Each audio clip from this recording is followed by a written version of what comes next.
안녕하세요, 헤이애들입니다.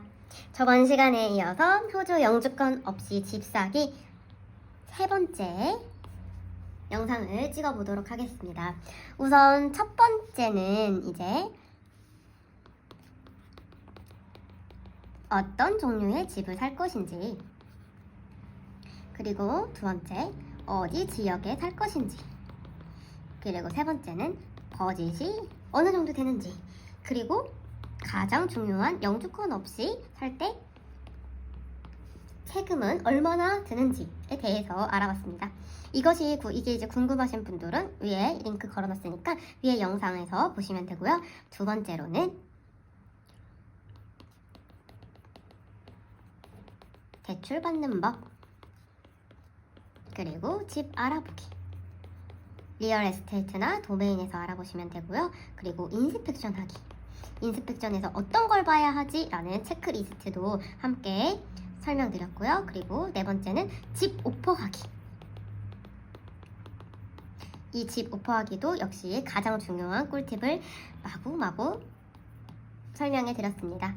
그리고 또 중요한 LMI라고 은행 론 보험에 대해 안 내는 방법도 있거든요. 이걸 안 내는 꿀팁도 안에 이런 영상에 넣어드렸으니까 안 보신 분들은 이렇게 순서대로 보시면 더 편해요. 이해하기가 쉽고 꼭 보고 오시길 바랍니다. 그럼 이번에는 어떤 걸 할 거냐? 바로 이번 주제는 행동이에요. 내가 결심을 했어요. 첫 번째는 집을 사기 위해 내가 집을 살 거야. 더 이상은 안 되겠어. 밑 빠진 독에 물 붓기야. 나는 집을 사야겠다 해서 결심을 했고, 두 번째는 그러면 어떻게 무슨 집을 살 건데 조사를 했죠. 이번에는 드디어 이제 행동을 할 차례입니다. 그래서 이번에는 대출 최종 승인을 받을 거고요. 두 번째로는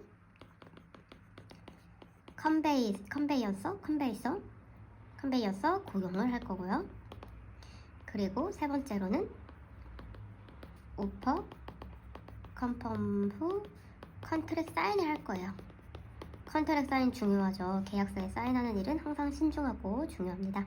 그리고 네 번째는 쿨링 오프 때 해야 할 일, 이런 순서로 쭉 알아보도록 하겠습니다. 그러면 이제 대출을 그때는 가승인을 받았잖아요. 가승인을 받고 나서 이제 내가 그런 집을 오퍼를 했는데 전화로 너 조금 더 파이널 오퍼 해볼래? 이래서 뭐 파이널 오퍼까지 했어. 그래서 너가 됐다 이러면은 내가 대출을 이제 가승인이 아니라 집을 사기 위해서 대출을 최종 승인을 받아야 하잖아요. 그러면 론 브로커에게 이제 연락을 합니다. 내가 오퍼를 냈고 이제 거기서도 나를 되게 긍정적으로 보는 것 같다. 파이널 오퍼를 그래서 또 했다. 그래서 그 사람들이 계약을 계약을 한다. 계약 컨트랙을 준다고 한다. 라고 하면은 이때부터 이제 그 컨베이언스가 말합니다. 나 대출 최종 승인 받아야 한다. 이러면은 이제 최종 서류를 이제 달라고 해요. 최종 서류. 그러면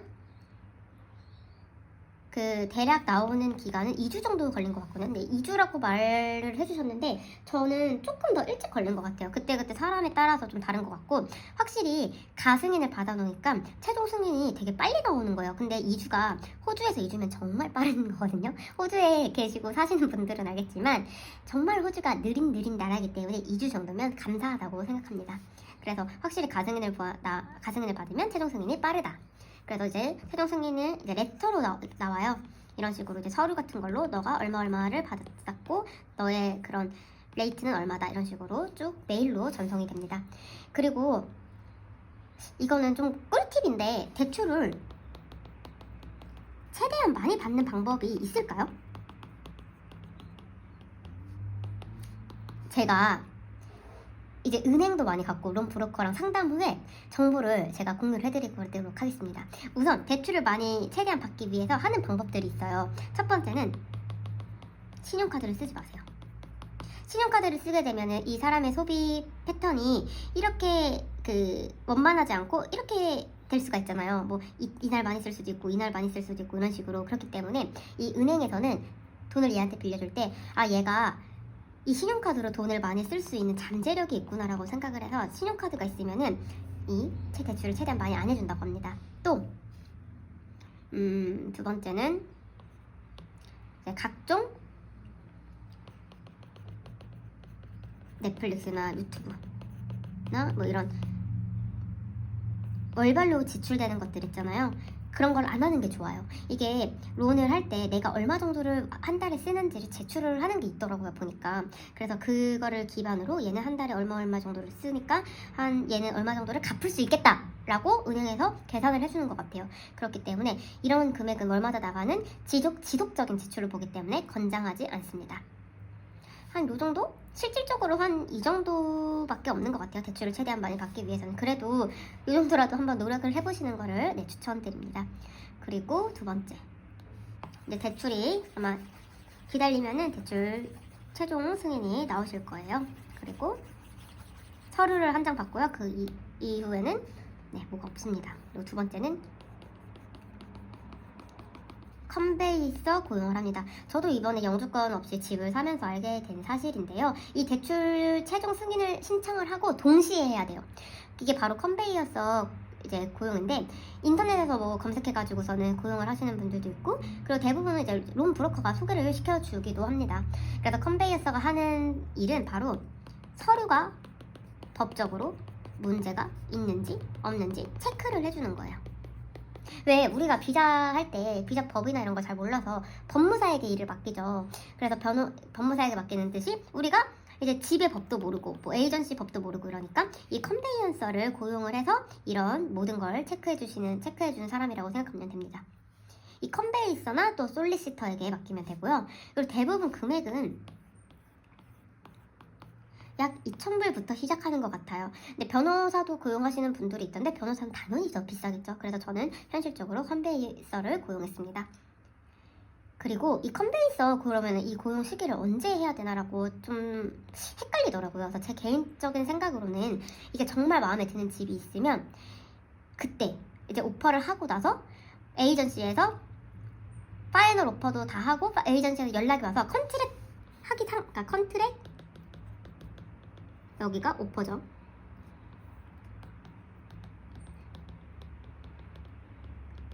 이렇게 순서대로 보면은 내가 오퍼를 냈어. 근데 에이전시에서 연락이 왔어. 에이전시에서 연락이 오면은 당연히 이제 그 가능성이 높아지는 거라고 했죠. 파이널 오퍼를 받았어. 내가 파이널 오퍼를 받았어. 그 이제 컨트랙을 쓰려고 해. 요쯤에 컨베이언서 고용을 하는 걸 추천드려요. 저는 이때 컨베이언서 고용도 하고 컨트랙을 쓸 거다. 이때 거의 동시에 대출 최종 승인도 받았어요. 그리고 이게 해보니까 여러 개 이제 컨트랙을 돈을 냈다고 봐주는 게 아니고 하나하나 추가될 때마다 돈을 더 받는 느낌이더라고요. 그래서 실제로 정말 이 계약 직전이다.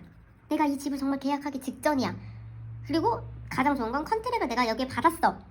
내가 컨트랙을 에이전시한테 받았다. 계약 직전이야. 할 때 고용하는 게 도움이 더 될 것 같습니다. 그리고 이게 당연한 얘기지만 컨베이언서에게는 우리가 외국인인 걸 알리고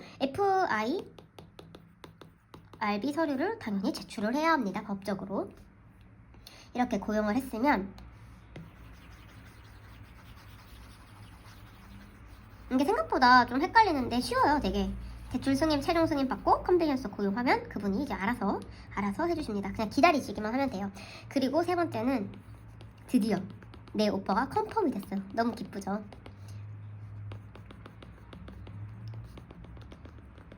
그러면 집 컨트랙에 집주인도랑 나도 사인을 하면 그때 이제 컨베이언서에게 둘 다 사인을 한 컨트랙을 보내줘요.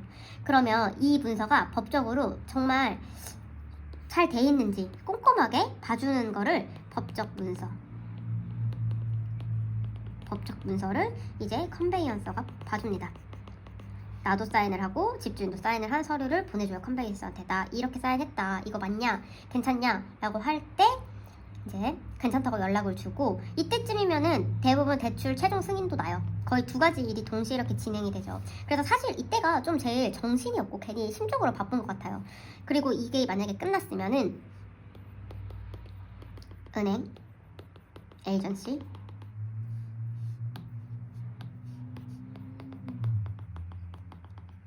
컨베이서 이렇게 셋이서 일을 진행을 한다고 합니다. 롱브로커는 론을 받아주는 임무니까 임무는 이제 여기서 끝이 나는 거예요. 그리고 나서는 이 세 분께서 은행, 에이전시, 컨베이언서께서 다 일을 실질적으로 해주고 계십니다.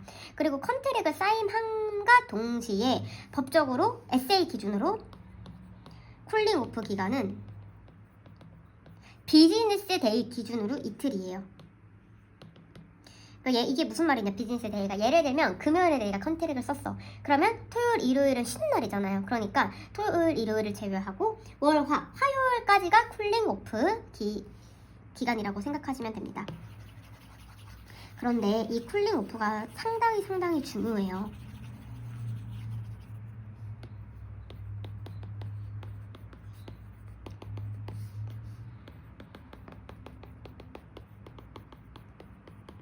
언제까지인지 이제 계약서에다가 쿨링 오프가 써 있었을 거고요. 이때 쿨링 오프는 말하면 쉽게 계약을 법적으로 파기할 수 있는 기간입니다. 법적으로 계약 파기 가능 기간. 그런데 쿨링 오프 때 계약을 파기해도 약간 에이전시 수수료를 내야 하는 경우도 있더라고요, 실제로. 근데 저는 그렇진 않았지만 제가 에이전시한테 들었어요. 그래서 에이전시마다 이게 다르니까 인스펙션 가서 물어보시면 될 것 같아요. 그래서 아무튼 이 쿨링 오프 때 집 컨디션이 어떤지 꼭 확인을 하셔야 합니다. 왜냐면 제가 인스펙션 가서 이 집을 보고 이 집이 마음에 들어서 오퍼를 했을 거 아니에요. 그런데 솔직히 사람도 많고 30분 동안 보니까 뭘 봤는지 솔직히 기억도 안 나요, 잘. 그래서 이때 집 컨디션을 봐야 되는데 뭐 전기가 잘 들어오는지, 물은 정말 잘 나오는지, 파손된 게 없는지 이런 기본적인 것도 중요하지만 만약에 하우스를 구매하신다 그러면 빌딩 인스펙션 그리고 패스트 인스펙션을 하시는 걸 추천드립니다.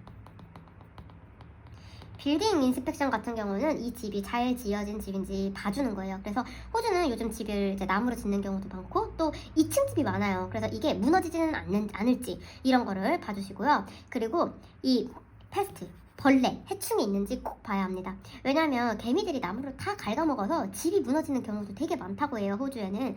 그래서 이렇게 이 집 컨디션을 보기 위해서 이 쿨링 오프 때 빌딩 인스펙션이나 패스트 인스펙션을 한다고 하면 됩니다. 이때 그 에이전시한테 말을 해야 돼요. 왜냐면 에이전시한테 말을 해야지 문을 열어주기 때문에. 대부분 빌딩 인스펙션이나 패스트 인스펙션 정도는 하는 분위기이기 때문에 이 정도는 하셔도 된다고 생각합니다. 네. 그리고 이게 만약에 집에 하자가 있어. 그럼 집에 하자가 있으면 에이전시한테 말해서 나 이거 마음에 안, 이게 뭐 부서졌어. 근데 고쳐줄 수 있어? 아니면 가격을 좀 내려줄 수 있어? 조율이 가능해? 라고 물어보고 이제 집주인과 이렇게 조율을 하면 됩니다. 저 같은 경우는 다 괜찮아서 계약을 그대로 유지한 경우입니다. 네, 이렇게 되면은 이 정도까지가 가장 바빴던 것 같아요. 그리고 나서는 이제부터는 기다림의 연속입니다. 그냥 기다리시면 돼요. 그리고 컨트랙에 세틀먼트 데이가 나와요. 세틀먼트 데이는 이삿날이라고 하기보다는 이제 내 집이 된 날인 거죠. 법적으로 이 집이 내 소유가 됐다는 날이거든요. 그래서 그날까지 기다리시면 됩니다. 그래서 이번에는 이제 이 행동에 대해서 알아봤고요. 다음번 포스팅은 마지막이에요. 이제 호주의 영주권 없이 질주하기. 마지막 포스팅에서는 쿨링 오프가 그러면 끝나면 어떻게 해야 되나? 끝남과 동시에 일하는 컨베이서. 그리고 두 번째는 디파짓을 입금을 해야 돼요, 이제. 그리고 세틀먼트 날짜에 열쇠 받기. 열쇠를 받아야 내가 집 문을 열 수 있으니까. 그리고 세 번째는 드디어 세틀먼트 데이입니다. 네. 참 많이 왔죠. 이제 마지막 영상도 열심히 준비해서 업로드 할 테니까 기대 많이 해주시고요. 호주 영주권 없이 집 사는 거 그렇게 생각해보면은 어렵진 않았던 과정인 것 같아요. 그런데 아무래도 이런 정보가 많이 없다 보니까 이거를 영상으로 촬영을 해서 조금 더 많은 분들이 알면 좋을 것 같아서 이렇게 영상 촬영을 하고 있습니다. 네, 지금까지 헤이 애들이었고요. 좋아요, 구독을 해주시면은 이제 더 많은 정보를 공유할 수 있도록 영상을 열심히 찍도록 하겠습니다. 감사합니다.